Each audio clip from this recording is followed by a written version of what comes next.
Texas just passed a law that changed the game for processed food. Starting in 2027, any food product sold in Texas that contains one of 44 banned or restricted ingredients, additives, will have to carry this label. Warning, this product contains an ingredient not recommended for human consumption by authorities in the EU, UK, Canada, or Australia. Included in those 44 ingredients is bleached flour, found in a lot of processed foods. You might recognize some in this sampling. And titanium dioxide's another ingredient on the list, added as a colorant to make things brighter and whiter. Classified as possibly carcinogenic in humans, it's found in over 11,000 food products, a lot of candy and stuff for kids, pretty much every processed food that's white, with no warning, no disclosure, nothing. Using state law is kind of a cunning way to get around soundly constructed edicts by the federal government that can be used as protection by industries like big food and big ag. You see, if the states can put some clever rules together that don't clash with federal regulations, they can bring updated information to consumers and change things for the whole country.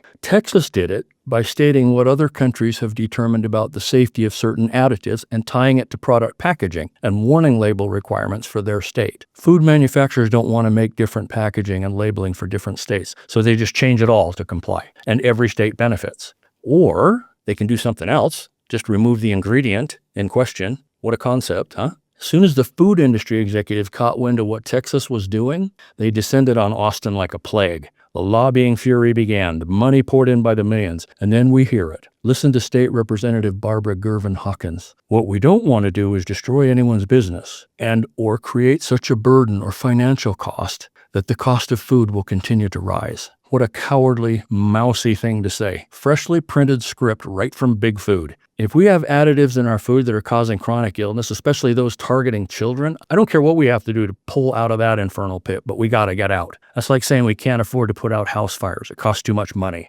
Tell the fire department to scale down their response. Don't you dare blame the expense of mopping up a mess on the guy doing the cleanup. If we don't pay now, we'll pay more later. So Texas didn't just make a statement. They made a strategy. So it seems everything is bigger in Texas. And if Big Food didn't hear that loud and clear, don't mess with Texas.